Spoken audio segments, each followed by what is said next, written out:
Fall has arrived in Colorado, and with it a taste of winter with snow up at higher elevations. This has also been a rather cold and tense week when you think of the climate facing the upcoming state legislature, the continuation of targeted gun violence, and the debates over free speech. And the Broncos are not having the greatest start to the season. I'm happy to say that our starting lineup for this week is all warmed up and ready to go. So let's get started with Colorado Inside Out.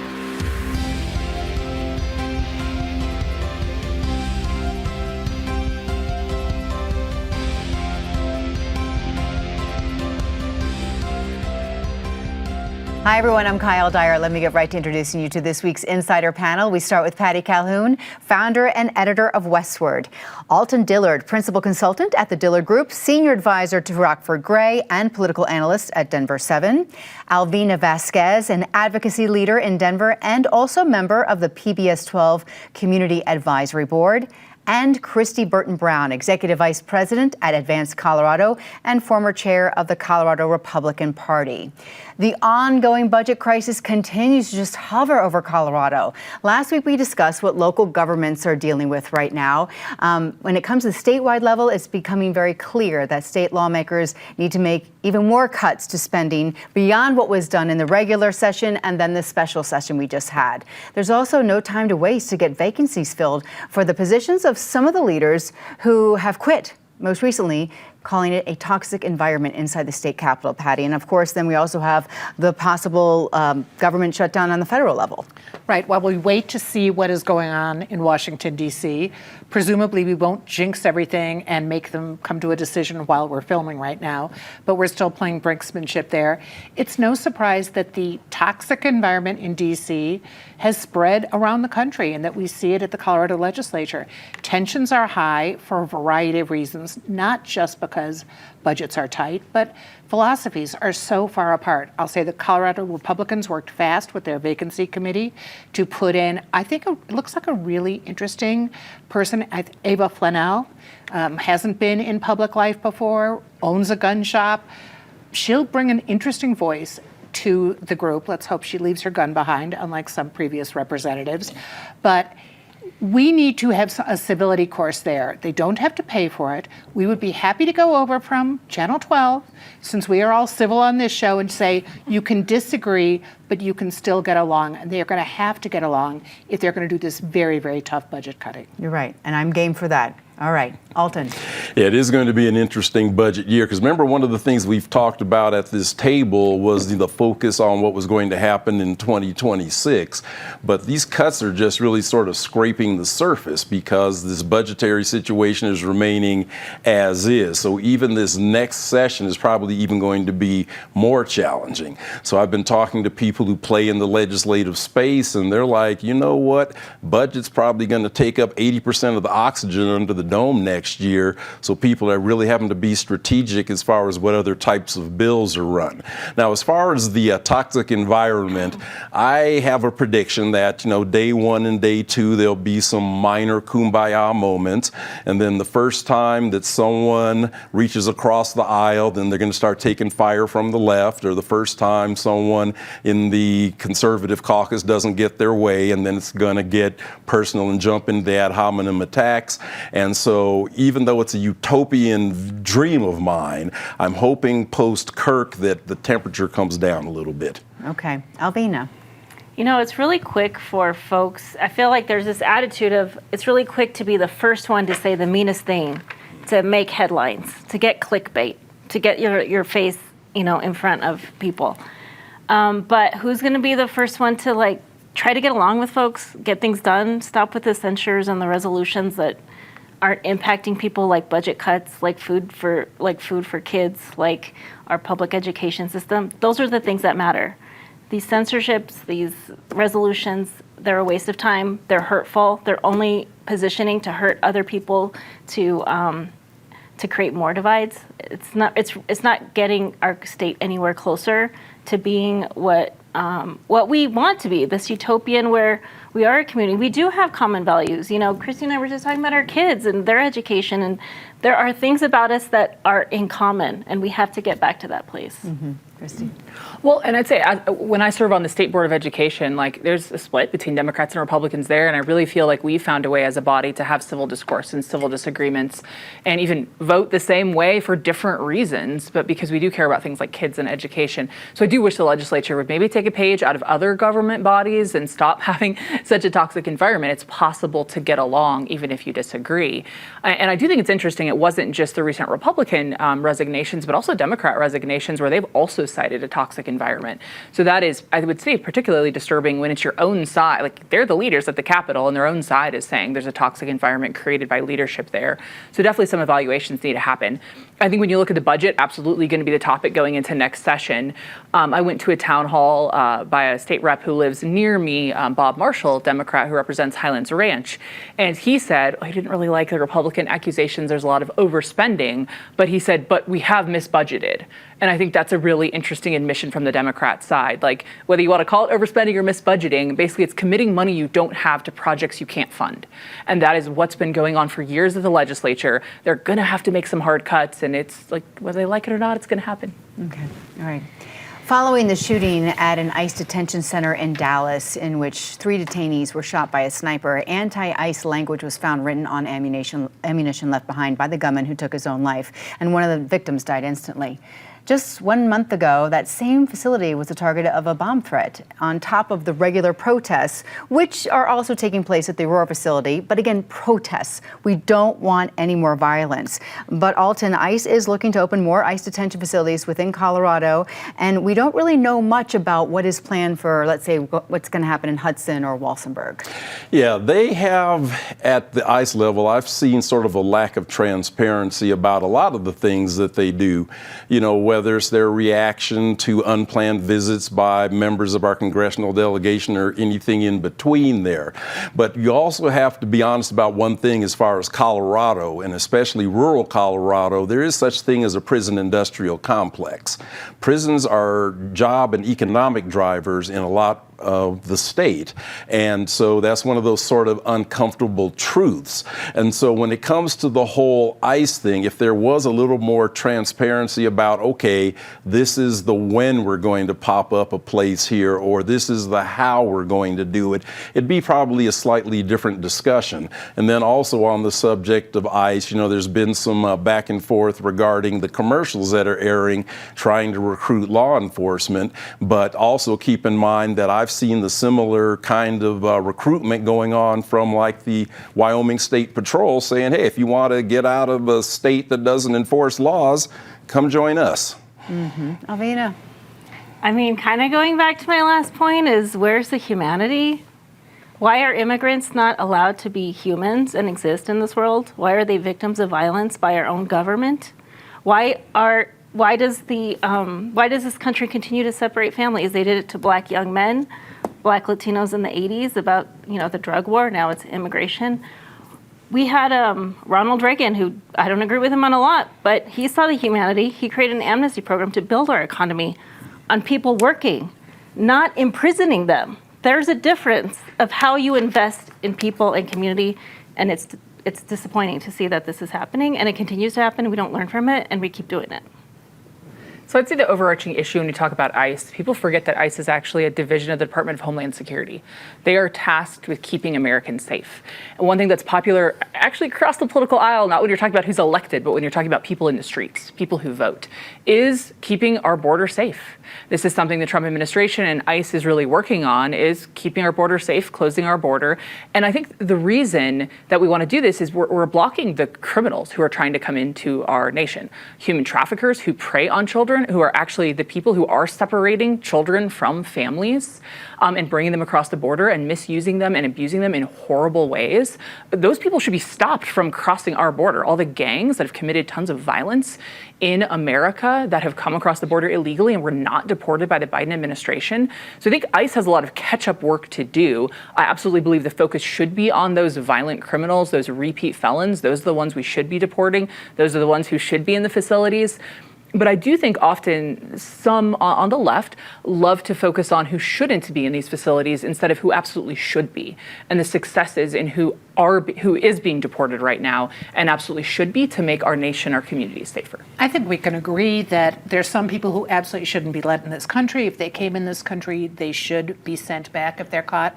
But I think we can also agree that people who have been detained should be treated civilly. And we've had a lot of problems in Aurora at the the ICE facility run by Geo Group, long before Trump was elected. The second time, people have complained about how they were treated. They weren't necessarily Mexican, they weren't from South America, they were from all different countries and had significant issues, and there have been lawsuits. So we need to be sure that they are treated fairly.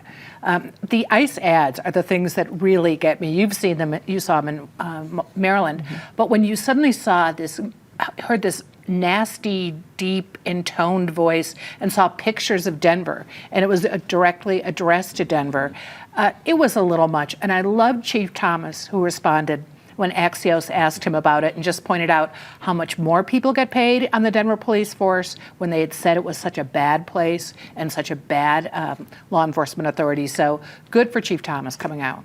Let's talk about police in Aurora. They want to boost their ability to identify suspects, make more arrests, and solve crimes. And to do that, the department is asking the city council to let it use facial recognition software and add it to its biometric toolbox. So along with like fingerprint matches, DNA matches, those kinds of things. Now, if the department gets the okay from the city, it will be able to take an image and compare it to a mugshot or internet images. But critics are worried about the misidentification that could happen. And also there are concerns over privacy. So Alvina, these are valid concerns. It'll be interesting to see where the Aurora City Council stands on this.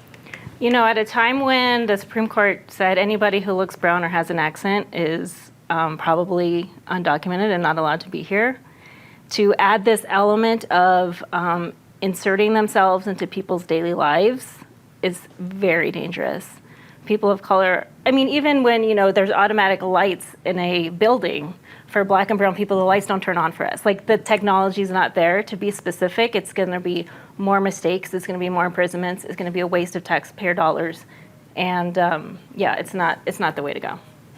It's interesting because I remember like when DNA first came out, people are like, oh, can you really be sure about that? And that's like, what everyone goes on now. It'll be interesting to see if this works, if it flies. Christy, your thoughts on it? Sure, and Kyle, I actually agree that anytime you have new technologies that do have to be figured out, that do have bugs in them, that do need to be fixed and made better, people often object and have hesitations, and I think those hesitations make sense. But what I think we have to do is put the right safeguards in place when we're using new technology. It doesn't mean we can't use new technology and have to reject it, because I think we have to realize the problem this is trying to solve. In Colorado, we have a big problem with not solving enough crimes. There's about half of crimes in Colorado that are not solved. The suspect isn't found, and therefore more people are victimized. The U.S. News & World Report says we're the second most dangerous state in the nation, and part of that goes because part of it's our state laws, and then the other part is that we're not catching these criminals. And so this software, I really looked into it actually, because I was like, if Aurora is going to put up videos everywhere and try and do facial recognition on people like China does, let's say no. But what they're actually doing is using images that are already public of people, publicly available, and then images that are released by people who willingly do it, like their security cameras on their home when a crime was committed in their neighborhood. And then I also noticed that some of the safeguards in place, I think, aren't going to violate constitutional protections that everyone has. For example, the video cannot be probable cause. It is a piece on the path to going and finding a suspect. And so I think what Aurora probably needs to do is put an oversight committee in place where people who are really deeply concerned about privacy issues sit on that committee, watch what happens, and there's a lot of accountability that goes on as this is developed. And I also think software companies absolutely need to get better at identifying people of color. When there's problems, you have to fix them. You can't just keep on using it as is. But I think it's a technology that will help us solve more crimes, and so it should be used with caution. I'm going to agree some with Christy and disagree. First, the disagreement, which is those U.S. News and World Report figures are old. They're a couple of years old, and Colorado is definitely doing better. And Denver, in particular, has dropped down on the crime level. But I think we could use a tool like this if it's properly handled. And when you think about Aurora and all they have gone through and how they have been under the state to really make sure their police department is doing better, and how you at least have Police Chief Todd Chamberlain out there talking about the different incidents. It's not technology so much that is the concern in Aurora, it's making sure officers are trained appropriately and deal appropriately with suspects. And that has been the big issue, how they've handled people once they've gotten them. So we need to be very careful on one level that you're not identifying someone as a suspect who in no way was involved in that crime. And then when you are going after a suspect, how to behave. Because in Aurora, there have been way too many bad incidents. All right, and Alton. I'm going to co-sign with Alvina. She made a really good point. So I am a sort of fair-skinned black person. You should see me even trying to wash my hands in a public restroom. I put my hand under the faucet. It may or may not work, so sometimes I have to go to the faucet and go to the soap at different basins because of my complexion.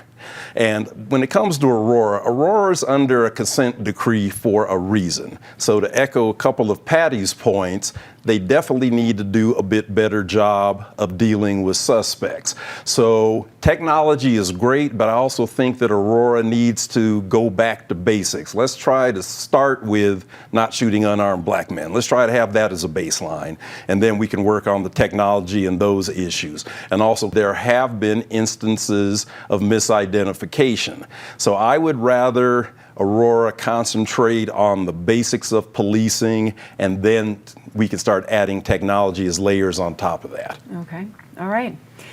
We have discussed at this table before the social media postings from Do Better Denver that called out the city for all of its problems with videos and photos of homelessness, drug use, safety issues, you name it. Things that we don't like seeing, that we might not agree with, is part of a bigger conversation we've been having about free speech. It's there because we're allowed to see it in this country. Christy, you want to start on this topic because you know a little bit more about the Do Better Denver.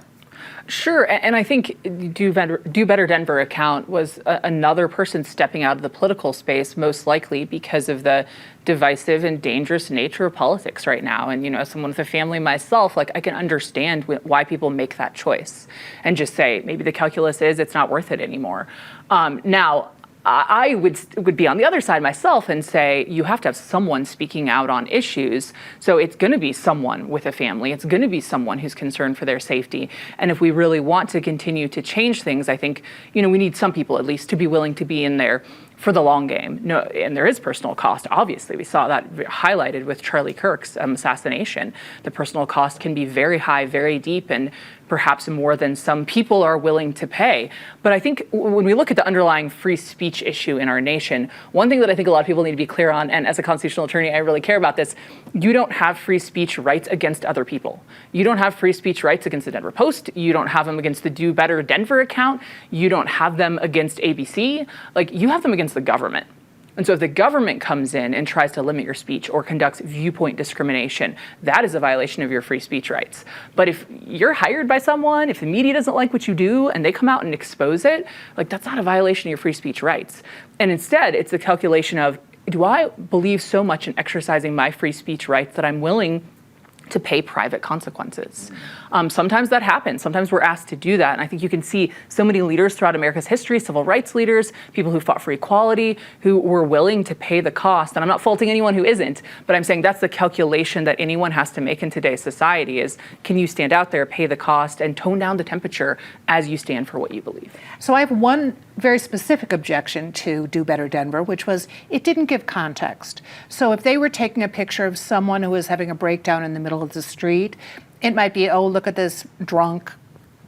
And it might have been a person who was really having a psychic break. You sometimes had the relatives write in and say, that was my sister, that was my nephew, and they were on their way, you know, to the hospital. So that was the problem. You didn't get context. It was very sensational on that level. Little context explains it, why that baby is sitting on the sidewalk. It helps people understand.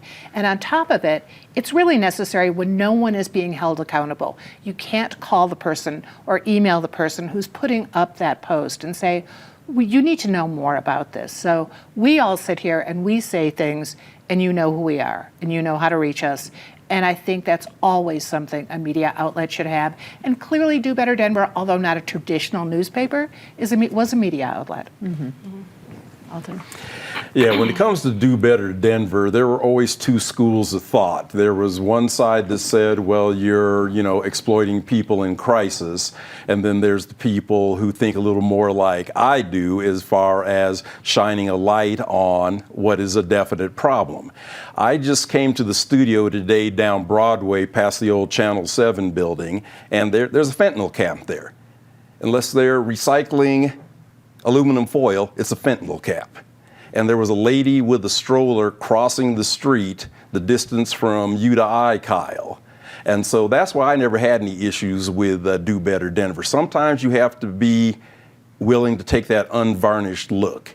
And we understand that it's not like the old days when there were the big encampments and everything, but you still see people struggling in the streets here. And so I don't know if we need to do what like Gavin Newsom's doing in California with his plan, where he's saying if you're a danger to yourselves or other, you may have to go into some kind of conservatorship or receivership or something along those lines. But we cannot continue to just try to sweep these issues under the rug. Okay, and Alvina. I mean, I don't agree with videotaping or sharing videos of people who are vulnerable and don't give consent. I think that violates people's identity, and it violates whatever future they might have, especially in social media, because those videos live forever. But I do think that there's an impactful way to do it. And I don't think telling that part of the story without context does enough anyway. I feel like you have to talk about the beginning, the middle, and the end. How did this person find a solution? What was the journey to get there? Because in order to help the majority of people, to give them hope to get help for themselves, they have to see what else other people are doing to get out of that. So I think it's only a little bit of the story of that person's life journey. I don't think it's fair to focus on that without focusing on what are the other things that impacted that person to get them to that place, and what's the journey for them out of it? How do we get them back to humanity? I think that's my theme this week, humanity. How do we get them back to their humanity so they can be a part of the discourse and the conversation of how we help more people? If we just put them on there, they end up finding a journey and saving themselves, and they're really successful, and that video shows up. What does that do for their trauma? If they find out, oh my God, 10 years ago that was me drunk in the street. They lose their job, they're back in the cycle. Let's just be really careful how we're using our cameras. Yeah. Alton, I feel like when you've been on before, you've talked about how the Denver police, for a while, was responding to those posts, but then stopped, right? The city just kind of ignored it? Yes, they did. And, that was one of the things I actually shouted out the DPD for their willingness to engage. One of the things with social media is some people treat it as a secondary website. And even I tell my clients, unless you have the capacity to actually use it as a two-way communications tool, don't even go there. Really? Okay. All right, let's go down the line right now and talk about some of the highs and the lows of this week. We're going to start on a low note so that we can end on a good note. Patty, let's start with you. Colorado girl made good, Lindsay Halligan, who is now the U.S. Attorney for Eastern Virginia at the age of 36, never having been a prosecutor, who is taking James Comey to a grand jury. She was put in charge by Trump of the Smithsonian cleanup, so I guess this is maybe an improvement, but really not a good appointment. From Colorado? From Colorado, Regis High School. Oh. Regis College, sorry. Regis College, okay, gotcha. Alton? My low is this whole thing about competency to stand trial and being turned loose into the public. I know we've talked about it around this table, but there was a person running around the campus of my alma mater, University of Northern Colorado, with a gun that the Weld County Sheriff had warned people that this person is dangerous, but to your point, because of Colorado's laws, they're turned back out into the street. That has got to stop. Didn't they just arrest him? Yeah, they did just arrest him, but he shouldn't have been in that situation in the first place because, again, it goes back to people with 8-page rap sheets running around loose in public. And they found him because he posted a picture holding an assault weapon, yeah? Yes. Okay, Alvina. I mean, I feel very vulnerable right now. I feel like there's a couple of layers of skin falling off as the administration is flooding the zone. You see a lot of pain happening in our communities. That's just my daily journey of, kind of getting through the headlines and trying to get through the day without crying. Yeah. Well, thanks for coming here this week and sharing. So I very much support the Trump administration, but my low would actually be something they did. The wall of presidents that was just put up at the White House. It's hilarious to put Joe Biden as an auto pen. Like, I agree on the campaign side, but I think when you are the president of the United States, you don't have to respect the policies that came before you, but you should respect the people. Okay. All right. Something good. Patty. A lot of good things around town. Doors Open Denver is your chance to see so many interesting institutions, architectural marvels. Get out there and enjoy it this weekend. Absolutely. Yeah. Alton. You see my light blue motif. That is in honor of Prostate Cancer Awareness Month. 4.5-year survivor. Guys, get it checked. Oh, we should all be wearing blue for you this week. All right. Alvina. Well, it's back to school season. I've been working on a project called readlearnleadco.org. There's lots of tips for parents to talk to their teachers about their kids' reading plan. So make sure you check it out. Parent-teacher conferences are coming up. So all our, immigrant Latino parents, make sure you go to those meetings with their teachers. It's super important not to be afraid of our schools and to engage with your kids even when there's all this fear. If there's a website where people can get more info? Yeah, it's readlearnleadco.org. Got it. Thank you. So there's a lot that's going to resonate for years about Charlie Kirk's memorial service, but I think anyone who has not seen Marco Rubio's speech should go watch it. I think he presented the gospel very clearly, but he presented hope to all human beings, which is, I think, something we can all use a lot of right now. Absolutely can. All right. My high is that I have passed the 3-year mark here on Colorado Inside Out. And with October starting up, I will be heading into my 4th year here at PBS. So I'm thankful and honored to be working with such bright insiders every week and our behind the scenes crew who really help bring the show together and this conversation to you every week. So here's to the team that keeps me on my toes, keeps me thinking, and keeps me listening. And thanks to you who are watching and listening along with us as well every week. I'm Kyle Dyer. I will see you next week here on PBS 12.